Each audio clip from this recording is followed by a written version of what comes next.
Hello, welcome back to my channel. Antoinette here, and we have parts 46 and 47 of the Total Tarot prescription that I have been subscribed to. That I have been collecting via the post. So I subscribed and I have mine delivered by post, so that's why I get 2 delivered at a time.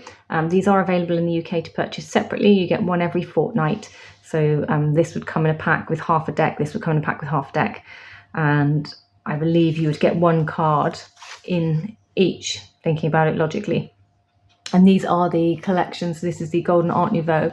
As you can see, they're larger than a normal tarot deck box size, which is why I am pursuing the collection of this to get this deck, although I probably could have found it somewhere else, but it's a larger than normal tarot size, and I just thought it was a really beautiful deck, and I quite fancied having an unusual size deck in my collection of a beautiful set of cards, and they're golden.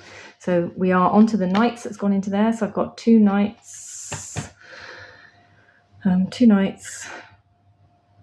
4 queens, and the 4 kings. So what does that make it? 1, 2, 3, 4, 5 left in the series to collect before I've got a full deck. Woohoo! Okay. I've opened the deck, I've put it in the box. As always, the deck comes flat packed, you pop it up to shape, and then cards are in there, so we'll go through that at the end. And here we have the magazines. So I've laid them out so I can kind of keep them in shot if possible, so I'll try not to lose you on the page. So let's go straight in. Now, I do have a migraine and my eyes are a bit blurry, so if I misread things, I am going to apologise straight off the bat today. So today we're looking at reading the tarot, comparative readings part 2. So more about using different decks to enhance tarot readings. In the second article about comparative readings, we will build on what we learned about its technique in parts 45 of Total Tarot. Different levels. Readers who are interested in comparative readings will need access to more than one tarot deck when using this technique. The only limits are the imagination and the number of decks in a personal collection. Oh, well, we have no problems there with that one after all the decks we've collected so far in this series. It won't, of course, be a problem for anyone collecting Total Tarot. Should have read down. And practicing comparative reading is a perfect excuse to get out your whole deck collection. If there are any decks that you haven't yet engaged with fully, match up these less familiar decks with ones that you use most often. Comparison spreads are also a fun way to work with your tarot friends. So the intuitive response, one of the great advantages of using comparative readings is that it refocuses our eyes, emotions and minds on the visual and symbolic details in the cards, as well as on the overall meanings. These insights lead us, in turn, to develop our intuitive reactions to the arcana of different decks. Multi-spread comparisons. After building an initial spread with 2 decks, the reader can lay out several comparative spreads. Each one is populated with cards from a different deck. As a result, the reader will be able to compare similarities and contrasts between the differences across these several versions of the same card. Multi-deck readings. In this style of reading, the reader creates just 2 spreads, the initial and the comparative, but every card in the comparative spread is drawn from a different deck. What do we have here? Epic Fool. This Fool may at first glance look very different from a traditional one, but there are several symbolic links, like the red apple, the colour of the clothing. Emergency helicopters coming into land. For example, while all the cards in an initial past, present and future spread might come from the Radiant Wise Spirit Tarot, each card in the comparative spread would come from a different deck. For example, the Celtic Tarot for the past, the Tarot of the Angels for the present, Tarot of the Elves for the future. Oh, okay. Yeah, I think many of us do that. I think I've been doing that lately with my Bewitched seasonal spread that you can download the PDF for if you want to join in. So I've been pulling a different card for each part of my prompt. So there's a very similar thing there that they're talking about. And we've got reading for yourself. We have in practice, split into stages. What have we got here? Spotting similarities and differences. So this is possibly with regards to the cards. Looking at the 3 full cards from the Harmonious Epic and Sacred Feminine tarot decks, it's possible to see similarities between them. The Harmonious Tarot gives the most traditional portrait of the Arcanum. Lost my space. And yet, despite the very different feels, the main elements of the card are still present in the other two versions. The symbology of the cliff is represented as the apple ready to be bitten. Okay. I don't see how an apple is a cliff, but yeah, so we're taking a bite. And the pure snow where the fool's footprints are marked, Sacred Feminine Tarot.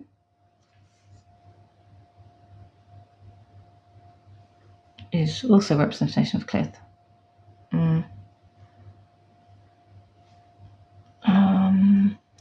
Okay, so stepping forward where no one else's footprints have already trodden. What do you think? Let me know down below. Then we have card in detail. So we're talking about the 10 of Pentacles. The cycle of life is continual generations. I like that. Of course, we have our symbols with the coins, the town, the couple, the old man, the child, and the dogs in the picture. When you see it like this, actually, this one up close and a bit bigger, it really does look muddy in the picture, doesn't it? Weird. Never noticed it in smaller version. So, okay, so I have to move you up and down a little bit. There, a little bit. Can you see? Yeah, you're not missing anything off the top, are you? So we have the thematics of the tarot with the personal, love life, divination, psyche and soul questions. Let's just have a look at this one for a change. The 10 of Pentacles can reveal particularly relevant meanings if it is read with a focus on the subject being explored as listed below. Let's do psyche and soul. So 10 of Pentacles for psyche and soul, self-esteem. The most important physical thing we have are the people who inhabit our lives. Meditation, I am abundance from the card. From a spirituality perspective, use each and every gift that has been handed down to you from those who have gone before. Use their artifacts, their inspirations, their lessons in your own life. Okay. I've never really read into the thematics properly, to be honest. That's quite an intriguing one there for psyche and soul. I'll have to think about that one. What the card is showing us with the 10 of Pentacles talks of families, generations, harvest time. 3 generations are seen standing at the threshold of a walled city. The old man could be the hermit, a grandfather, or both. A married couple gaze across one another while the child pets the family dogs. This is the card of complete manifestation of all things in the material world, lifting the veil and opening the spiritual world, opening into the spiritual world. It is the card of looking beyond. It is the people, places, and things you hold near and dear. Yes, the 10 of Pentacles always has a great kind of happy feeling. The Worth Tarot does have some really beautiful cards in it, I have to say. So what do we have? The correlations. So the number is 10, Sephira Malkuth, which means kingdom. Element is earth, planet is Mercury, sun Virgo, and the esoteric name is Lord of Wealth if you're doing the Deacon Walk. We have the traditional meanings for upright and reversed here. The lesson that you get with this, some questions and prompts that you can do. So these are some journal prompts that you can use for working with the 10 of Pentacles. And we have down here, so we have the Lo Scarabeo deck, and it represents unity of form and purpose. With the Neferatu's Tarot, what is most precious. The Pagan Tarot, items linked to memories. So we do have like a little memory trinket shop. Well, it might not be a shop, actually, it might be a bedroom. We have the Dark Grimoire, the light where people connect. It doesn't look like a 10 of Pentacles, does it? That's what I like about Dark Grimoire. The Shaman Tarot, the Dance of Life. The Tarot Draconis, a solid foundation. The Fae Tarot is family table. That one's really nice. Actually, that is a really nice happy kind of vibe card there, isn't it? What do we say that was? The Fae Tarot. Have we had the Fae Tarot yet? I don't think we have we? Silver Witchcraft, no we haven't, because it would have one of these on it, wouldn't it? Silver Witchcraft Tarot, Family of Connections. So they have given us a couple of like not as pretty decks, to be honest, which I'm finding a bit frustrating. So what do we have here? The Complex Itella 1 spread. So if there's an Itella 1, does that mean we're focusing on the old Thoth, Book of Thoth deck? Just curious. We can see it's a 6-card spread. Major and minor arcana. The objective is to give the reader an overview of the querent's life. Lay out one simple row of 6 cards. Preparation and layout. Shuffle the deck. What have we got here? Reader arranges 12 cards in a circle as if they were the spokes of the wheel and the hours of the clock face. When it's done, the reader deals 5 cards on top of each of the 12 cards. What's that got to do with this?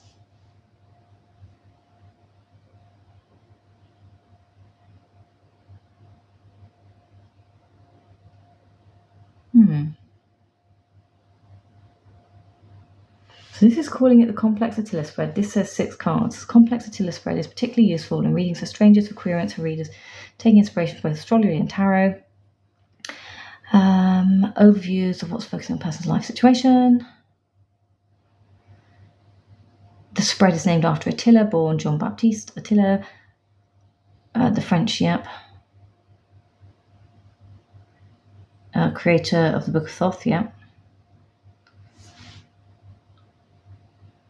Complex Attila spreads based on simple astrological concepts following Attila's theories. The querent therefore needs to tell the reader their zodiac sign before a reading using this spread can begin. Now I'm just plain curious. Right, okay, so then we're on to preparation and layout.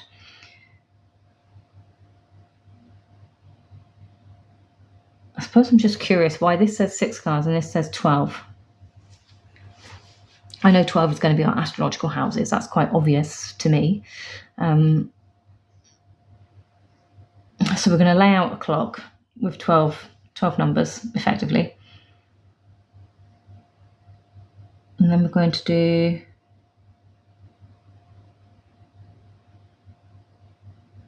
five cards on top of each of the 12 cards. So we're going to have a pile of 12, then we're going to put 5 cards on top, so we'll have a pile of 6 in each. So 12 piles of 6.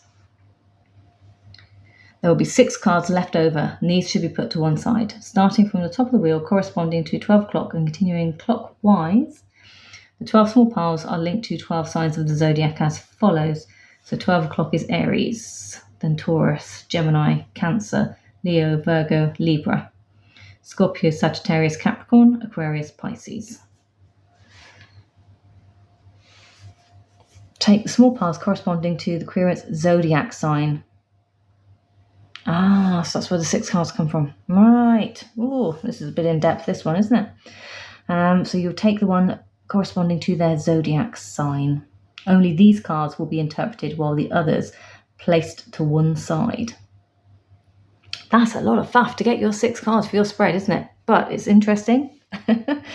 Reading and interpretation. These 6 cards will provide a general idea about the querent, the problem they're facing, the strategy they have come to. So I wonder why we start at 12 o'clock and not 1 o'clock with Aries. Anyway, I'm probably overthinking things. So the problems they're facing, the strategy they could put into place to overcome them. The spread is comprehensive, and that is why it is suitable when a reader finds themselves working with a querent they don't know, who doesn't ask any questions or doesn't give any hints about the issues they want to address. After interpreting all 6 cards, the readers sum up the reading in a spoken report known as the summary or synthesis. Oh, they do like their big words for these. That's a very that's one way of getting to know your client, I suppose. Not going to knock it.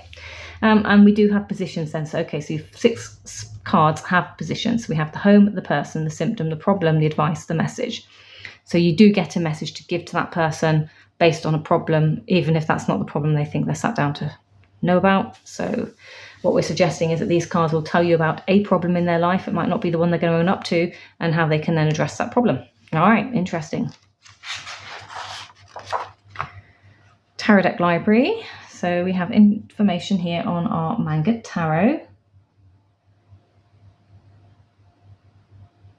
It does suggest here you might like to try using this inspired by the Japanese New Year for meditation in quiet moments. Meditate on your pictures that you get. It's Inspired by Japanese manga comics, graphic novels, Manga Tarot, brainchild of illustrator Anna Lazzarini and writer Riccardo Minetti Lazzarini. Well known in the world of Italian comics. Passionate about manga drawing. Okay. Structural differences in the deck. Blue, swords, air, intellect. Green, pentacles, earth, nature. Red, wands, fire, personality. Yellow, chalices, cups, water, feelings. Yellow for chalices, unusual colour. Each glyph indicates a season. Spring, summer, autumn, winter. The 4 seasons refer to the temporal and cyclical element of the cards. The glyphs, however, on the cards represent spring, summer, autumn, winter. Exceptions to the rule. The Fool does not have a dominant colour or a glyph. The Wheel contains all 4 glyphs. The World does not have a dominant colour because it represents completeness. The Aces contain all 4 seasons and the Tens contain 3 glyphs. Attention must be focused on the missing glyph before those that are present. In a sense, the Tens should be interpreted in the light of the absence of the 4th glyph, for example, the absence of spring. Oh, there's more in the Manga Tarot than I ever thought there would be. Okay. The Lovers means union, sharing, empathy, affection, love, loyalty, gentleness, sensitivity. Think of someone else. Hold firm in the wind together. Okay. Then we have our minors and the colour thematics there at the back.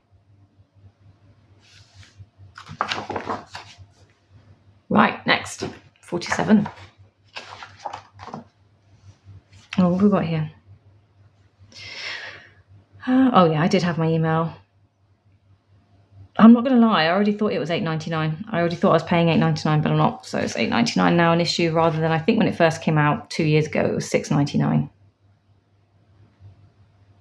That'd be right, wouldn't it? $7.99, now $8.99.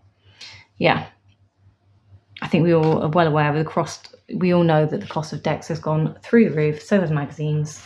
$8.99 for half a deck and a magazine. So £18 for a Lo Scarabeo deck, magazine and content. I still think it's worth it.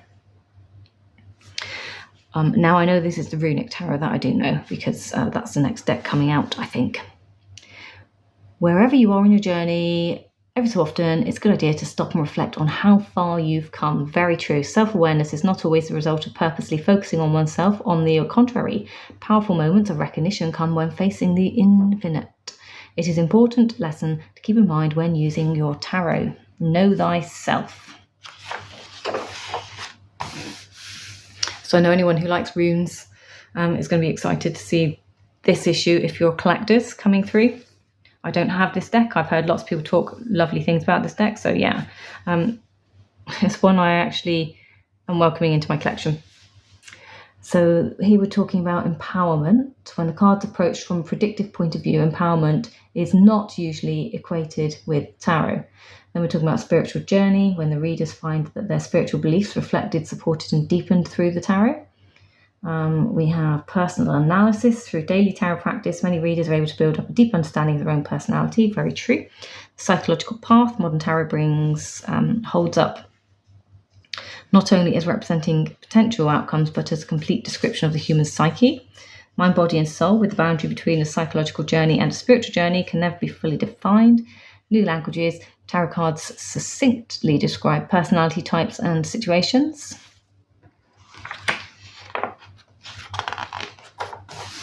Our Page of Pentacles, talking about the Golden Pentacle, the hills, the ploughed field and the landscapes in the background. And we have day-to-day effort for our Page of Pentacles. We've got our court card diagram, so we are potential and receptiveness here. And it's calling emotional learning. So learn, feel, listen, invent, experiment, discover, explore, change, improve. Practically, it means truth, physical things, reality, objects, substance, stability, robustness, reliability, perseverance and simplicity. Receptiveness, it means listening, waiting, patience, understanding. Reflection, introspection, femininity. And potential for our page is future youth, opportunity, ingenuity, desire, hope, and growth. We have some questions here. Our traditional meanings up, brightened down. Then we have our 3 card comparisons there. Thematics are over here, what the card is showing us and what we're reflecting on. And then we have my favourites at the bottom. So the Fae Tarot is wandering aimlessly. Nefertiti's Tarot is the accountant. Tarot of the Elves is... attachment. Do you know, I think I'd rather not have Tarot of the Elves. I'd rather have that one. It looks more fun. Just saying. Dark Angel, Child of Family. Lo Scarabeo Tarot, the Earth Lover. John Bauer, that was a gorgeous deck. Harnessing Talents. Pagan Tarot. The Universal Fantasy Tarot even is the Gilded Offices. And this one here is the Pagan Tarot, and that is the Gnome Earth Element. Again, do we need another pagan deck? I mean, I'm not just saying, we've got Pagan Cats, with Silver Witchcraft.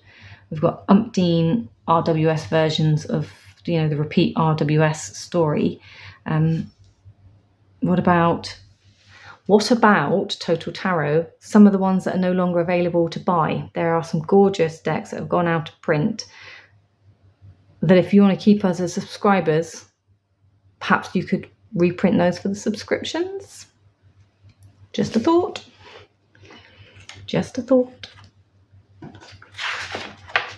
So yeah. The Complex Attila. So here's a breakdown of that spread, and they are actually using his deck here. So it's nice to see it in use. But as I said, it's not a deck that I have opened up to use. I just don't have the time to spend with it. I think it needs some time. I think it needs some dedicated time, some understanding, just to get to know the numerical systems that are in it, spending time with the cards, understanding what they're saying. My personal opinion, just my personal opinion. Magic and Manifestation, talking of the Silver Witchcraft Tarot, and I used that last month, and you can go back and see my September monthly reflections. This one I used, and I quite enjoyed actually.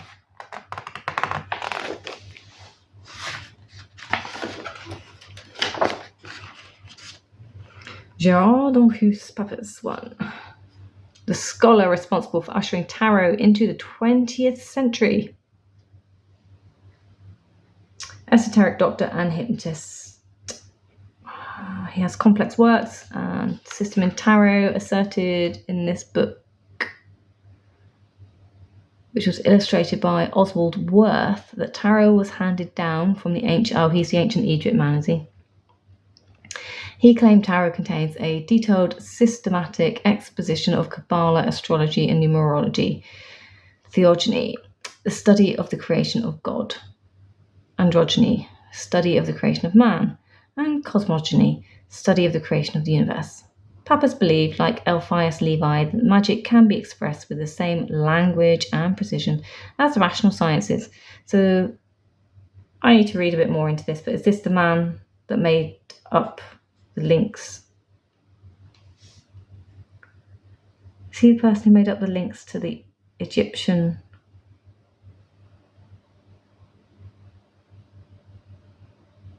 rumours, or were they already afoot? I can't remember. I genuinely can't remember.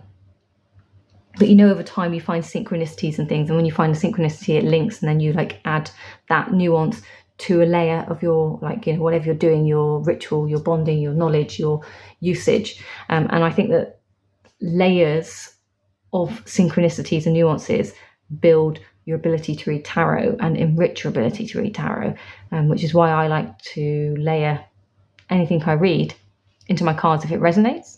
So I will layer the multi-systems of tarot and use that to read my way for any tarot deck if you want, so to speak.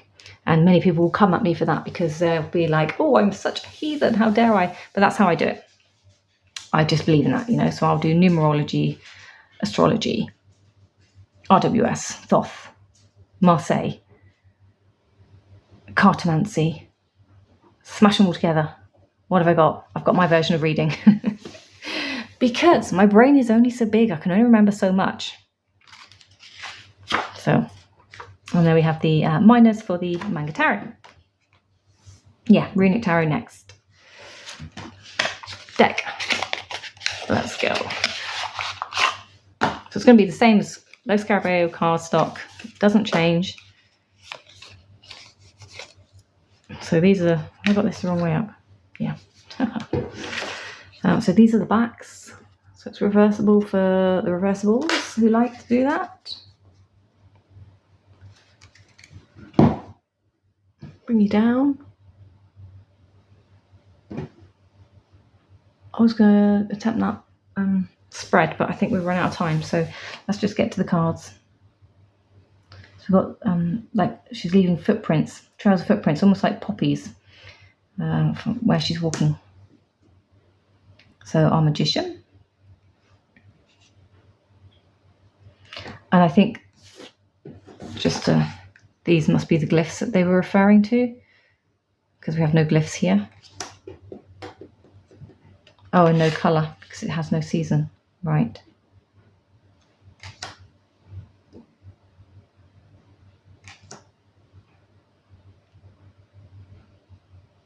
Anyone else notice that? Emperor and Empress are the wrong way around. Normally Empress is 3, Emperor is 4. That must be a purposeful thing. Priestess for the Hierophant. What was number 2? Really not the priest. Okay. Well, we have some big differences then, don't we? Lovers. Chariot. Justice for 8. Lots of light for our Hermit. The Wheel. Strength. That is a beautiful strength card though. Hanged Man.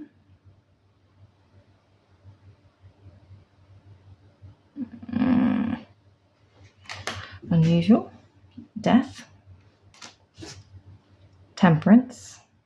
Yeah, that's quite a beautiful temperance card. The Devil. Oh, interesting. Tower. Star. Moon. Right, with swans and the polar bear. Here's our Sun. Judgment. And the World. That's a really beautiful world card, actually. I like the eye in the globe. Here's our Ace of Cups. So we have the glyphs for the seasons. So here's our seasonal glyph, and the colours must be there as well then. It's not our seasonal glyph at all, what we're talking about. Look, it's changed. Okay.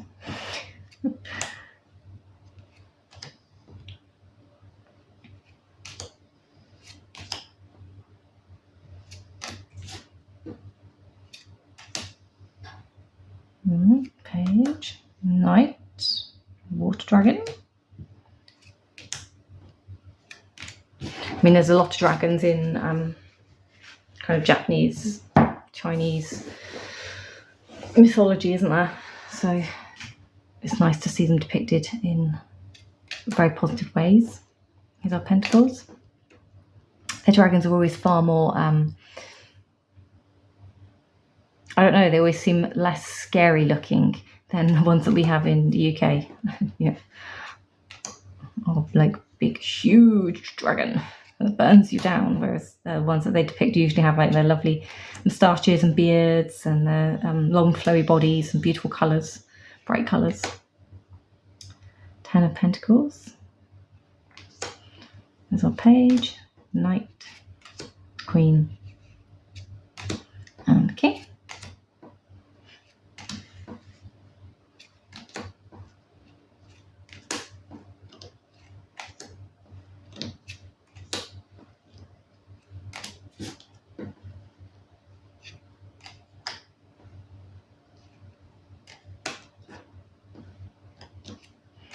My sister used to love these kind of films that you used to be able to watch and cartoons, sort of manga-esque. I don't know what else to call them when we were growing up. I shared a few on video. Yes, videotape. That was a thing. There's our ace, 2, 3. Ah, that's a good depiction of 3. Yeah. 4.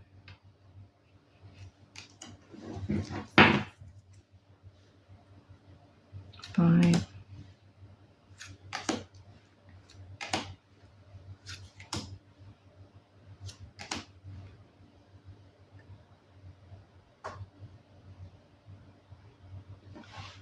So who's that then? Is that her in the image with all the swords stabbed into her? Very curious 10, isn't it? Page, knight, queen, and king. So that's a very beautiful deck, isn't it?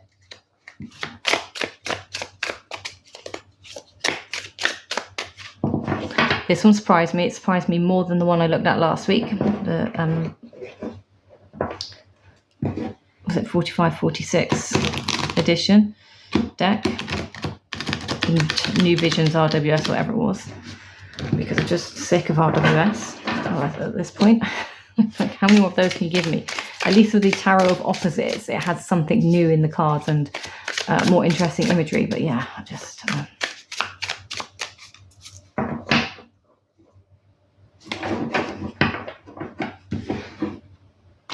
I was kind of hoping that there'd be a bit more diversity in what sort of Tarot put out in their subscriptions, and of course with their back catalogue of so many gorgeous decks. I thought they might, because yeah, bear with me, it's because of the first deck, the RWS they put out with the first 3 episodes, that deck, because that one was out of print, and the one that half of our community referred to as the Dirty Pam, was it? Yeah, that one was out of print and had been for a while, that particular version with those backs, and they gave it to us in the subscription. So I thought that maybe they were going to give us some others, but I'm still getting a great magazine and cards to mess around with in the process, and of course my collector's deck.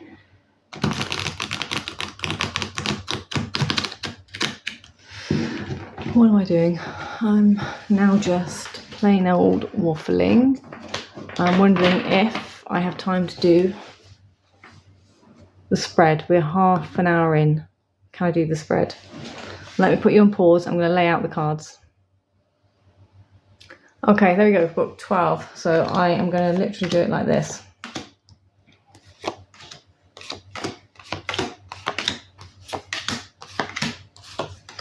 Because if I was dealing, I would deal round. So that's 1.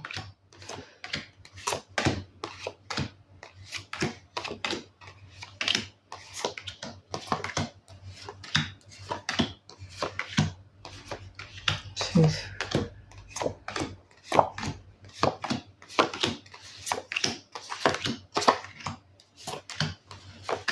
3.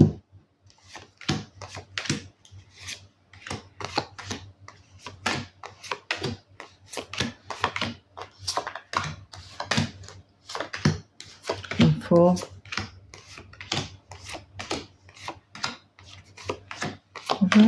Yeah, 4. 5th pass. 5.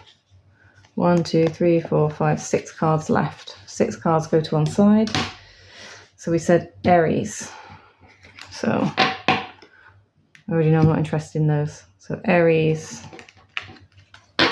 is 1. Taurus, 2. Gemini is at 2 o'clock. That's the one we want for me, because I haven't got a clue why I'm asking the cards, and then we don't need the rest. So I can go there. I don't know if I need these 6, so I'll leave them there. We've got my cards, so I guess we just run them out. 1, 2, 3, 4, 5, 6.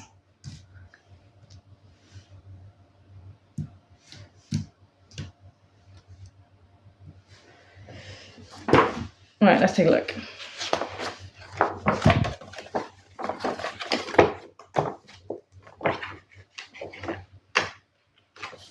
So I just got to find a page. I've lost it where it tells us what the bits are for. Okay.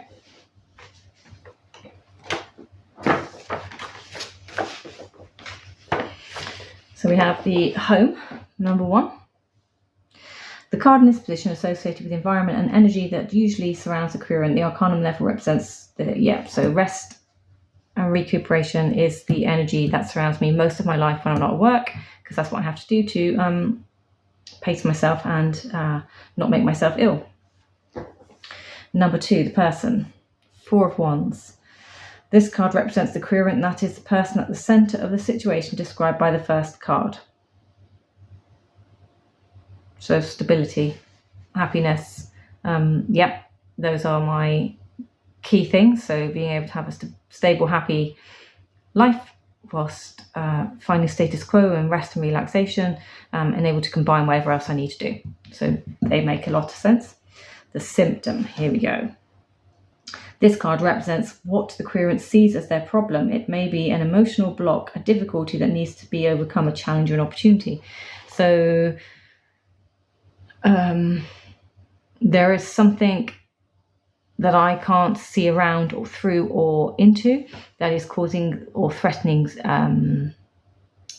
my ability to continue my rest and R&R and stability of my own house in order to create and be what I want to be here. But there is something that is kind of unknown and I can't quite illuminate, so it's hidden. There's something in the shadows.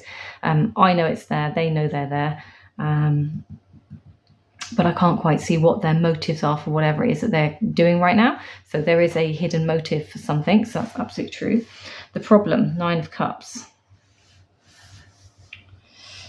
This card reveals what the real problem is. In other words, the bigger issue that is hidden behind the symptom. So this person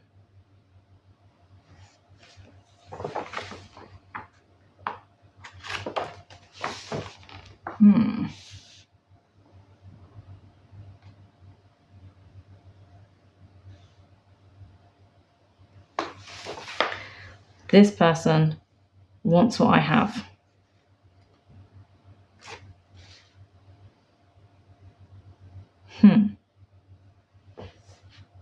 That's what my gut's telling me, yeah? The advice. The sorceress, aka the magician, yeah? What you could do following the advice could be... This advice could restore or maintain harmony, balance, and happiness.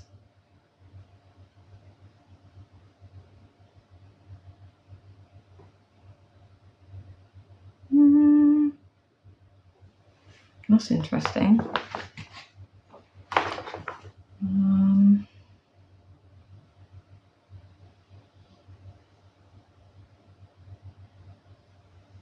So what do you need to hold fate in your own hands? Will? Energy? I need to keep my will. I need to... Sorceress. I need to magic my way out of the situation that this person's coming for. And 7 of Swords, brilliant. Important message, a suggestion that the querent should bear in mind as it might prove useful in this situation. Come on, people, who doesn't want to see 7 of Swords as that final outcome card? Oh no. Small steps, try not to attract any attention because we are...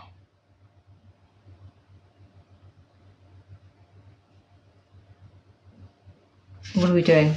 We are being prepared, being secretive. We are covert in what we're doing.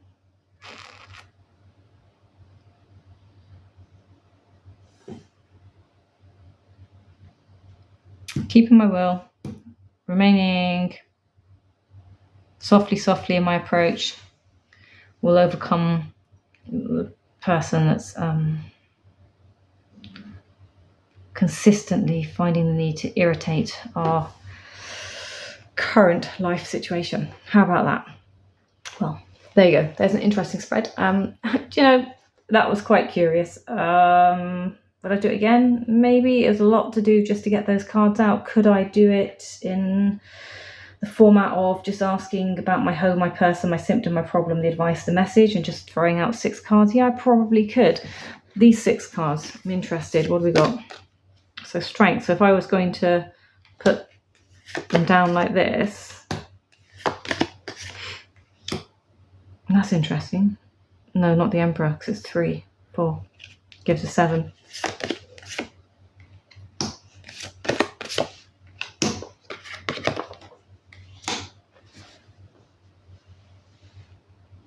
What does that do to the reading? Because it's a 6 cards that didn't come. So we have another 7. 7 of Cups on top of the Moon. Decisions, choices. Strength with the 4 of Swords. Yep, so finding your inner strength and doing what you need to do. The Emperor on top of the 4 of Wands. So that creative notion. And I'm interested actually. What does this Emperor mean over the Empress that would normally be sat there? The Emperor. Card 3, protection, control, strength, responsibility, provide for others, watch over them, protect them. The right to rule does not derive from the force, but rather humility. And then the Empress would be nourishment, energy, courage, positive, generative force.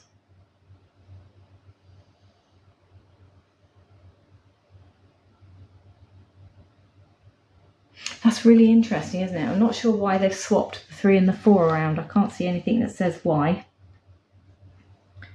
So that is a curious thing in this deck. Is it a misprint or... I mean, how would you guys... Like, I would still continue, because he's in a red card. So I would probably still continue to read him as a 4, matching the stability of the wands. So I would probably still see him as a match to what's going on here.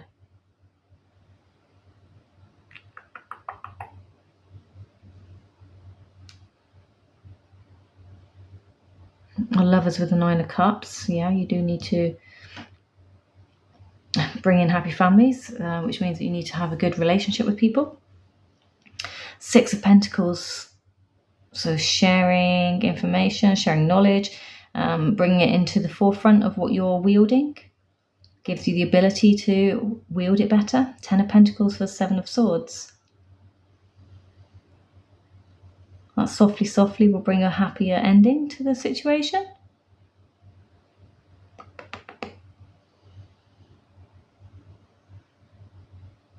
I have no idea if that's what you were supposed to do with those spare 6 cards, but I quite like how they've laid out on the reading. I do like how they've laid out on the reading.